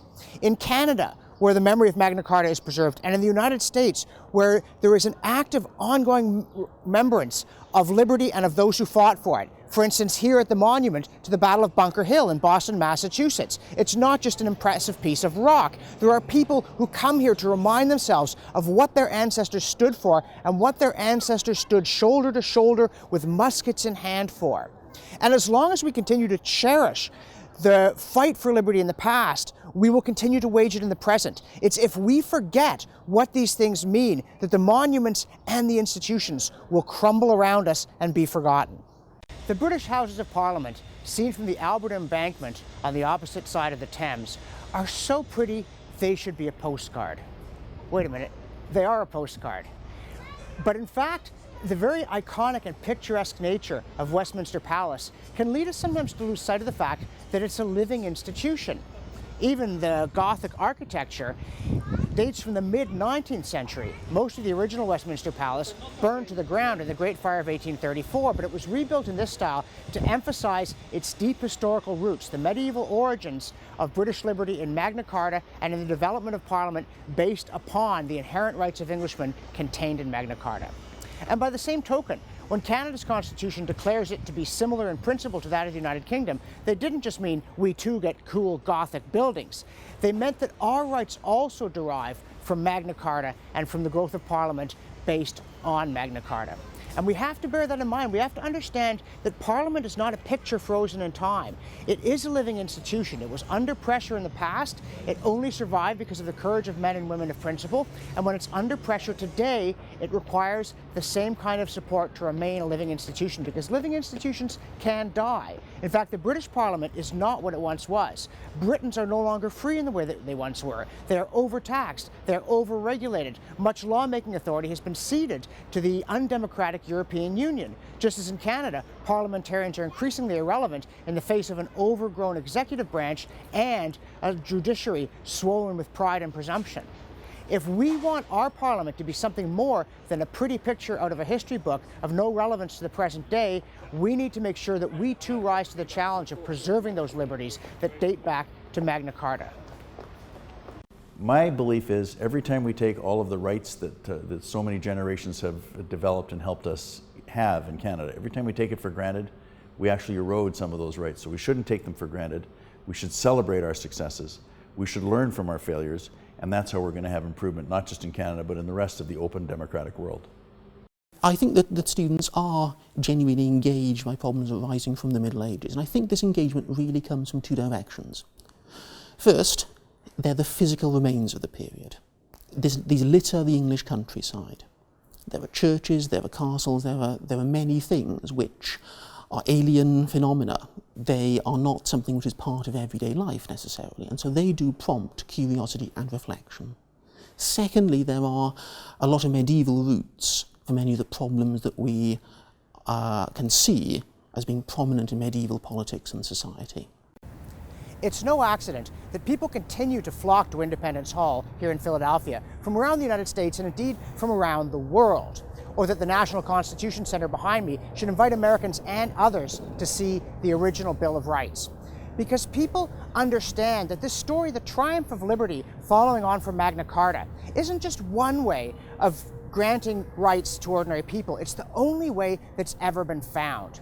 And as long as that idea is kept alive, as long as people come from Asia, from Africa, from throughout the Americas, from Europe, from Australia, to see the places where this miracle happened, then the idea is kept alive not just in official pronouncements and chunks of granite, but in trinkets, in bookmarks, in mugs that celebrate Runnymede or Bunker Hill. The idea stays alive in the minds of ordinary people that they ought to have rights. And as long as that is preserved, then we can continue to protect our liberty from the arrogance and presumption of governments who in their conceit or their carelessness would trample them.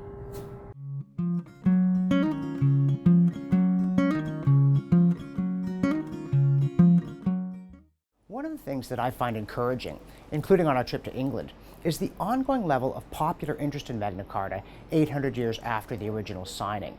For instance, the brewing of commemorative beers, including here at the Windsor and Eton Brewery. Now, this institution dates all the way back to 2010.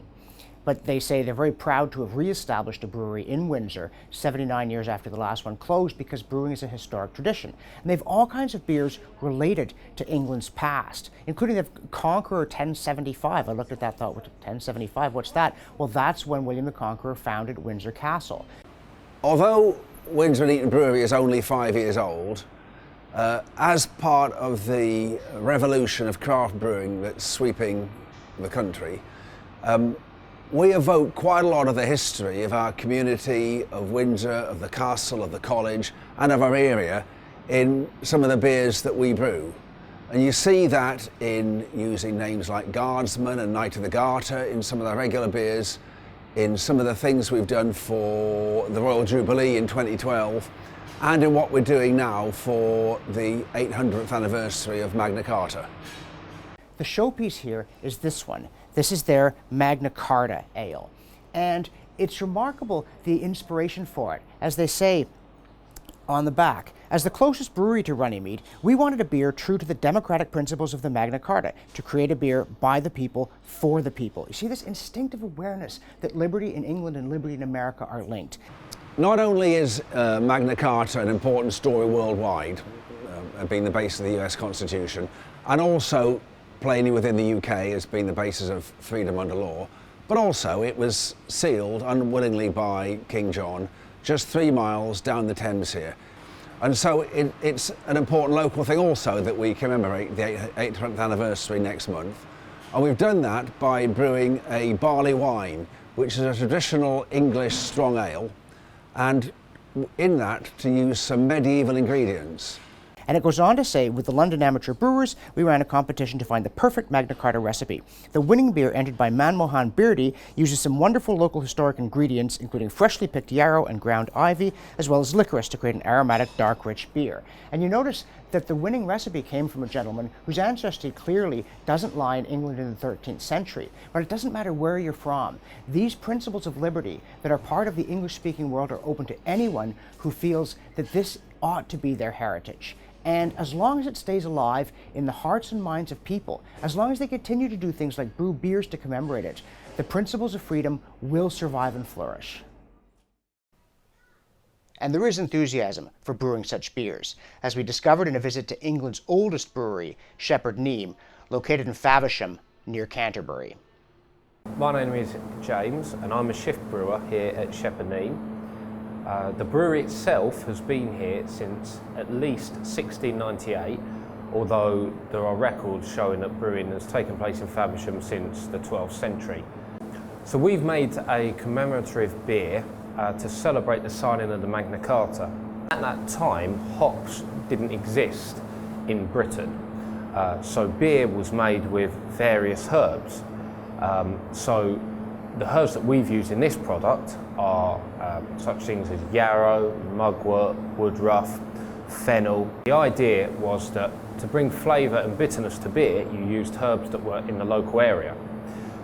When hops came in, they also created a preservative aspect that allowed beer to be moved around the country, and it went from being more of a subsistence product to being more of an economic entity.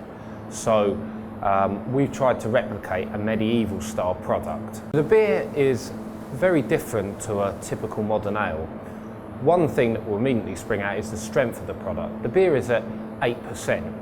Now, the reason we've done this is that hops have an antimicrobial quality. By creating a very high strength on this beer, we can actually provide a preservative aspect to it. It will also have a different aroma. Fennel has an almost aniseedy taste. So the beer itself will be very different from the kind of thing that is found on a typical supermarket shelf. The reason that we've commemorated the signing of the Magna Carta is, first of all, the Magna Carta is a hugely important document to England and then subsequently to the United Kingdom and areas where the UK spread its influence, such as the Americas and Australia. Now, Faversham has a particularly important role in this, in that the original Magna Carta was signed in Runnymede, which is not particularly far from Faversham, and then a copy of which was sent to Faversham itself and is still owned by the town today.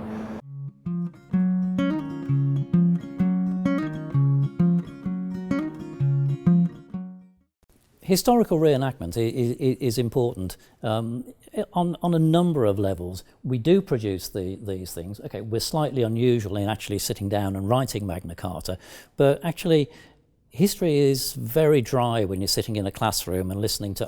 I remember it for many years ago when I was learning history at school. It was a series of dates and things like that. There wasn't really any reenactment. But you go to a historical site like Odium and you see reenactors there, and you see them in their armour with their swords. You see scribes like us writing, and we can talk about the whole thing. And suddenly the topic comes to life. You can see it. You can, okay, you can't breathe it or smell it, but you can actually see what was going on with the thing. And living history reenactment just brings the thing to life. Because it will be lost otherwise. Fewer and fewer people are interested in history per se, but it's actually the doing and seeing which maintains the history. In England, things like Time Team, where they're actually digging archaeological sites on television in 3 days, and it's not 6 months, and then we may produce a report at some point in the future. They're actually speculating what was going on there, and it's the same here. We've written our versions of Magna Carta. We don't say they're copies because they're not copies; they're our versions of the thing. But we can see how the scribes worked. It's rather different to sitting down and writing at a keyboard, doing your emails, or doing a text on your phone where di. No, Magna Carta itself was 4,000 words long. It's a very long document. In reality, apart from the historical significance, it's a very boring document. But from our point of view, it's really interesting how to write a big document like that. It's not only big, it's written very small, all the words are close together, lots of abbreviations, and we learn, and then we can tell the public about it as well. The Magna Carta exhibit at Salisbury Cathedral has, of course, one of the 4 surviving original 1215 Magna Cartas. There's also a little display on how vellum parchment was made, including this peculiar process of creating the ink using the boils that form when wasps lay their eggs in the buds of oak trees. Yikes, but that is how they did it. And there's a piece on the original impact. But there's also, and I think this is very important, a display that says Magna Carta now, so what? Asking people to think about why it still matters, the legacy of a fair legal system, of the right to speak your mind, and then asking people to write their own little idea. If I could get barons together today, what would I want them to push for? This engages people in the notion that freedom isn't some dusty thing in a book. It's not something that happened in the past. It's something we have because it happened in the past that we now need to debate, to be engaged with, and to make sure that we pass on in as lively and healthy a form as it came to us. Here at the eastern end of Salisbury Cathedral, there's a stained glass window called the Prisoners of Conscience window that was installed in 1980. And it might seem incongruous to have something that recent in a building that is itself, after all, more than 700 years old. The oldest tomb here is occupied by William Longspee, illegitimate half-brother of King John, and he died in 1226. But the point is that the ideals behind Magna Carta, like the ideals behind Salisbury Cathedral, are not museum pieces. They are living things in the modern world. And of course, you might take issue with some aspect of the window or another. You might question the presence of the Amnesty International candle in the corner. Atheists might object to the linking of prisoners of conscience to an image of the crucified Christ. Some of us traditionalists might have concerns about the aesthetic style of a modern stained glass window. But that's the whole point. In a free society, we could talk about this stuff. Everything from big issues of freedom of speech to small issues of arrangements of bits of colored glass on the side of a building without being afraid of that knock on the door in the middle of the night. The ideals of Magna Carta are still important in the modern world, and that is why it is entirely fitting that a building that houses one of the original 1215 Magna Cartas should also have a window installed in our day dedicated to the ongoing struggle for freedom of conscience.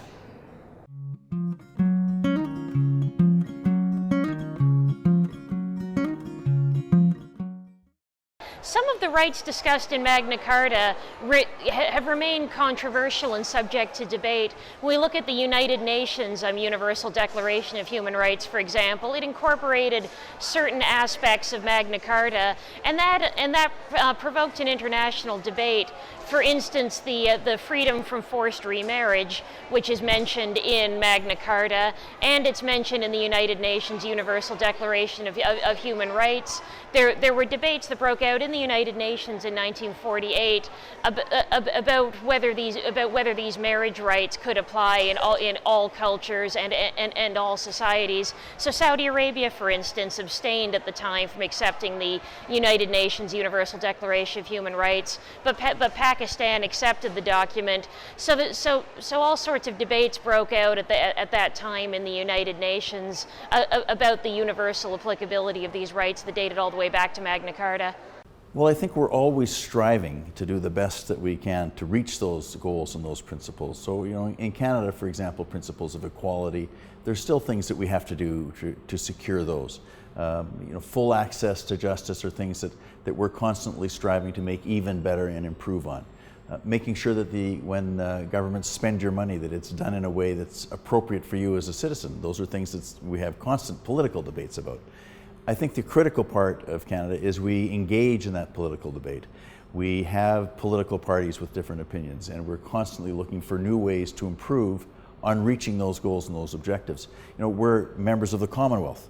The Commonwealth sets a very strong charter. The Commonwealth Charter is a very strong charter. No one has accomplished all of the goals, but we're always striving to accomplish them. And things like the rule of law, the framework of law that's independent of, quotes, power, it's all people are treated the same way under the law. Those are things that we're constantly striving to improve on. But there is a problem here that must be acknowledged, and that is that neither the British nor the American government in 1976 was true to its roots in liberty and limited government. The British at that time had punitive levels of taxation. They had coercive unionization rules. They had a stagnant economy oppressed by the weight of regulations. And the American government, too, had been swollen by crises from the New Deal, prompting Franklin Roosevelt's contemptuous dismissal of a horse and buggy constitution for the automobile era, to World War II and the Cold War and the coming of the welfare state. And it has become far worse since. The British government now regulates citizens' lives in minute detail and has surrendered much of its sovereignty to Brussels. Here in the United States, government is so big and so meddlesome, the United States Department of Agriculture actually actively promotes the sale of fresh Christmas trees. The Federal Register listing new regulations, changed regulations, proposed regulations, and so on exceeds 78,000 pages a year. And recently, the American Supreme Court ruled that under Obamacare, the government can actually penalize citizens for not buying something the government ordered them to. All of this would outrage George Washington or William Pitt. And the Canadian government is no better. Extraordinarily meddlesome, extraordinarily petty, extraordinarily arbitrary. It's not enough to have a gold replica of Magna Carta in your parliament. It is necessary to have it in your heart and in your institutions if we are to be true to those principles of liberty handed down over so many centuries and which the Americans got right in 1776 and the British did not. Neither government is getting them right today, and nor is ours. It's entirely fitting that Magna Carta is touring Canada on the 800th anniversary of its original sealing. Thanks to the good folks at Magna Carta Canada and the generosity of Durham Cathedral, it's in the National Capital Region at the Canadian Museum of History, and then it's going to be in Winnipeg and Toronto and Edmonton. This is actually a 1300 Magna Carta and its companion Charter of the Forest. They were separated out shortly after the death of King John. Durham actually has a 1216, but it's too fragile to travel. Even the 1300 one was so delicate, it took them a week just to unfold it to prepare it for traveling. But as Canadians visit the exhibit, it's important to remember it's not just the vellum that's fragile, it's the rights contained in Magna Carta. Throughout the Anglosphere, if you take a hard look at how institutions are functioning, it's not an encouraging picture. The justice system increasingly is not accessible to everyone. It delays justice. Cases take years. It sells justice, not in the sense of being corrupt, but in the sense that lawyers are prohibitively expensive and proceedings go on endlessly.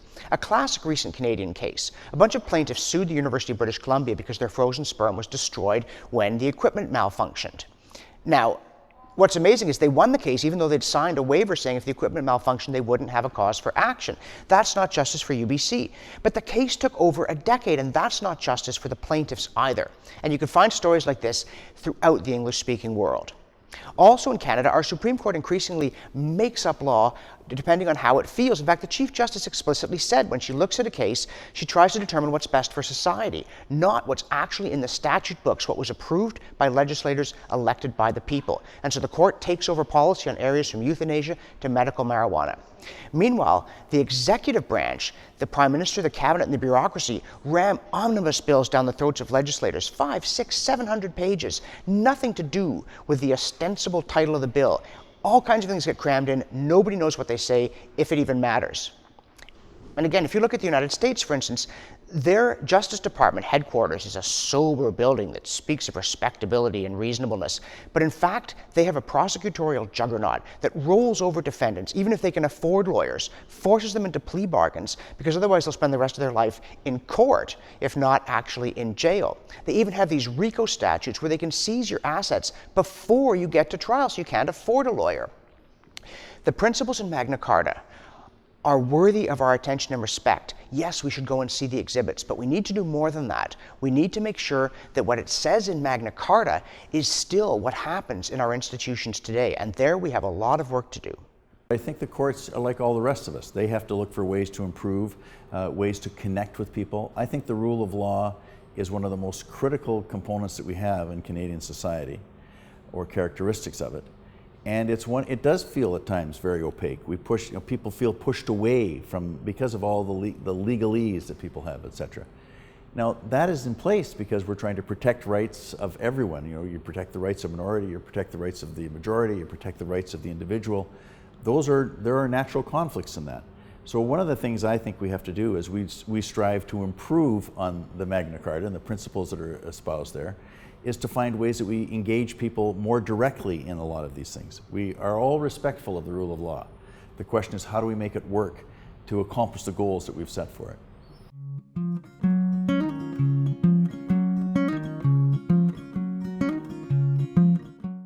Unusually, in the Anglosphere tradition, Parliament was seen not just as an expression of majority will, potentially even as an expression of mob rule, of tyranny of the majority. Rather, it was seen as an ally of the individual and as a guarantor and defender of freedom and property. Now, I suspect that if the authors of Magna Carta, or the Civil War parliamentarians, or indeed the founders of the United States were able to look forward at our present age, the thing that would shock them is the growth of executive power, the way in which taxes are raised and decisions made without the consent of elected representatives, where budgets are set with only the merest parliamentary oversight, and where people feel that voting doesn't matter anymore because the machinery of the central state is invulnerable to the ballot box. What I think about the legislature is this, and I felt that when I was a premier as well. The Executive Council, the Cabinet, is there to do the work of the legislature, to be the executive arm of the legislature. What we have to do is improve our legislative discussion and debates to remove as much partisanship as you can and to keep focused on public good, public purpose, and the public intent. And I think those are things that we've got to constantly strive to improve. One of the interesting things as you go across Canada is the 10 provincial legislatures all deal with those issues in a different way, and the federal legislature deals with it in a different way than the provincial legislatures. That's not because we don't care about the principles. It's because as you try and put those principles into practice, there's different responses. And I think, again, we should learn from one another. We should strive to improve those. So I created, while I was premier, what we called a free vote in the House. If it wasn't the budget or the throne speech, if MLAs didn't want to support the government, they were free to not support the government. All we asked was respectful disagreement. Magna Carta is a useful reminder of what freedom traditionally means. It defines our rights in essentially negative terms. If I have freedom of speech, you can't shut me up. If I have freedom of assembly, people can't tell me who I'm allowed to congregate with or in what numbers. And it's worth reminding ourselves that that's the essential message of freedom in an age when freedom is used to mean pretty much the opposite. It used to mean an entitlement, a claim, the freedom to work, the freedom to have affordable healthcare, the freedom from discrimination and so on. Freedom, if it means anything, means a guarantee against state coercion. That's the tradition that has set the Anglosphere apart from the radical tradition of continental Europe. I'm grateful to be here in Tittles Hall because the truth is, Sir Edward, I owe you an apology. Not that you need it from me, but all my life I have been dedicated to liberty, and yet I had never heard your name until about 12 years ago. I'd written a column about constitutional rights, and a reader sent me a note saying, oh, you must be a fan of Edward Coke, and I shamefacedly admitted that I didn't know who Edward Coke was. The reader sent me a biography, The Lion and the Throne, and I was electrified. This man is a hero to me because of his principled and courageous defense of liberty. But I was also embarrassed because I'd never heard of him. He seems to have disappeared from the story, and that's why I say there ought to be a statue of Edward Coke on Parliament Hill, a plaque explaining who he was, what he did, and why all those who cherish their rights should honor his memory and seek to walk in his footsteps. It's inspiring to be looking out at Trafalgar Square from the roof of Canada House and seeing the memorials of Britain's glorious past, most notably the statue of Horatio Nelson atop its 170-foot column. But that kind of history can be intimidating as well. You think we could never live up to these people. I mean, look at the man. He's 10 feet tall and made of stone. We're just flesh and blood. But so were the heroes of the past. Nelson himself was actually quite a character. He lived openly with his mistress, back when that was considered a bit unusual, and he didn't always follow orders. At one point, during the Battle of Copenhagen, the order was given with the flags they put on sailing ships to break off contact. He was notified of this by a subordinate. He raised his telescope to his eye and said, "I don't see anything." That's probably because he put the telescope to his blind eye on purpose. He went on to destroy the enemy fleet. But he also is a genuine hero. He really was killed in the Battle of Trafalgar, and as he lay dying on the deck of his flagship, he said the men must not know of this because it might get them discouraged. He wanted to make sure the victory was won. That's why he has a statue here made of stone. Not because he was made of stone, but because he was flesh and blood who rose to the occasion. And if we remember that, we can do it too. Think of the principles that inspired not only the authors of Magna Carta, but the people who have stood for freedom and for individual rights down the history of the English-speaking peoples. The Civil War parliamentarians, the Whigs who made the Glorious Revolution, the founders of the United States. Think of the precepts that motivated them. The idea that the legislature should be above the executive, the idea that taxes should not be passed, nor laws, except with the consent of our representatives, the idea that the individual is above the collective, the idea that the law is above the state, the elevation of freedom and property over raison d'etat. You put them like that and they sound almost banal, almost platitudinous. But think of how easily we've allowed the machinery of government, the unelected apparat of the central state, to override our elected representatives. It's a problem throughout the Anglosphere. It's a particular problem here in the United Kingdom, where we've become subordinate to the European Union and its unelected bodies. You know, we don't need to reinvent the wheel here. We don't need to come out with some revolutionary, radical new solution. We just need to remember who we are. Our institutions made us the freest, most prosperous, happiest, and most democratic place on earth. All we should do is honor our father's legacy. It's been marvelous to visit Britain and to see all the monuments to the great heroes of the past, people like Churchill, Alfred the Great, and Lord Nelson atop his 170-foot column here in Trafalgar Square. But there's also, for me, a sense of melancholy. I wonder what has happened to Britain. It seems to me that here is the heart of a great nation, but I'm not sure where the head and the limbs have gone. Somehow the British, I fear, have lost their way. They think this history has nothing to do with them.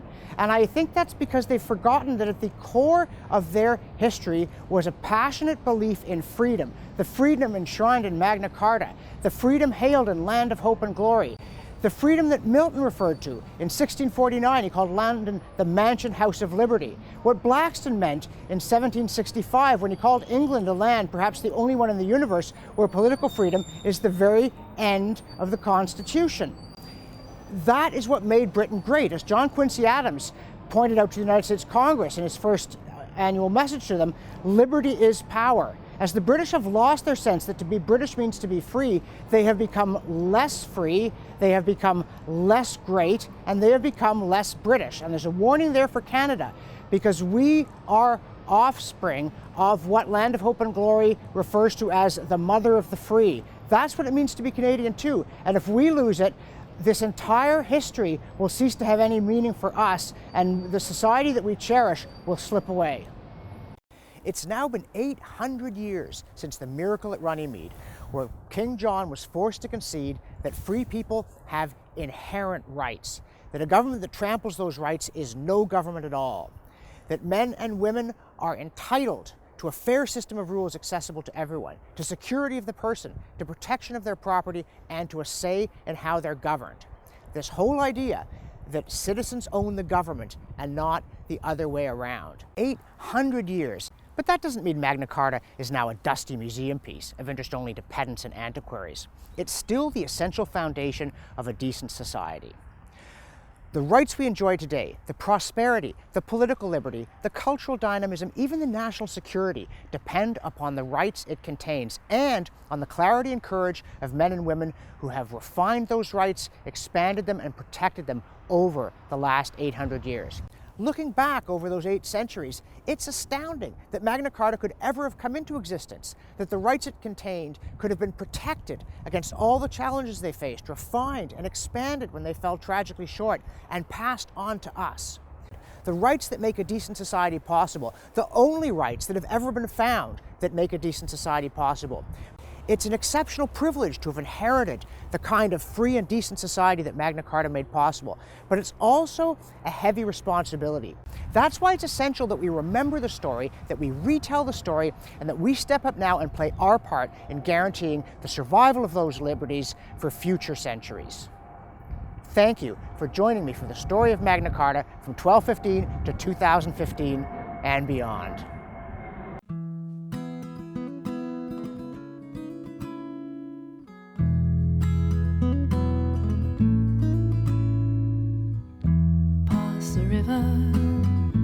Cross a meadow, through a gate into America.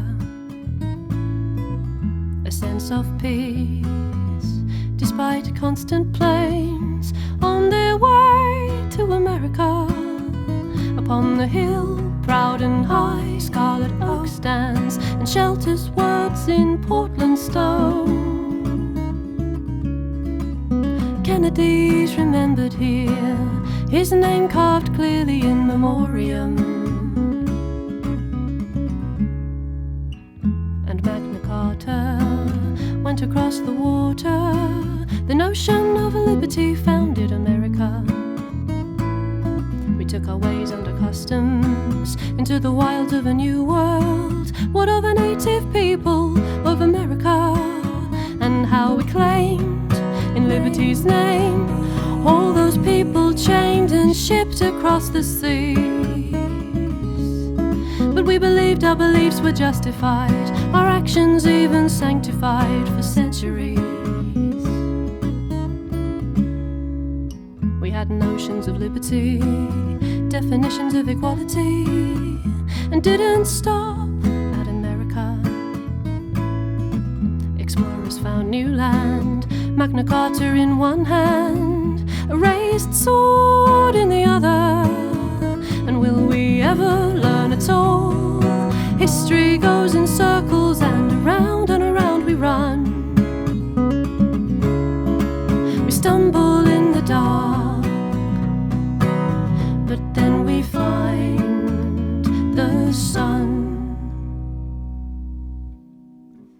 In a time of conflict, they came to reflect, friends and allies from America.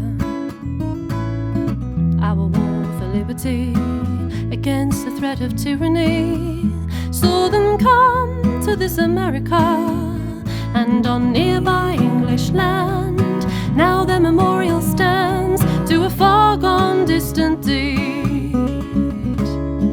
When darkness threatened light and the Allies joined our fight, they came to Runnymede.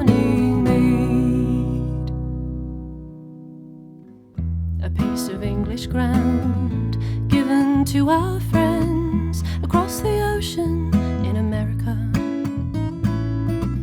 An invitation for contemplation here in this acre of America.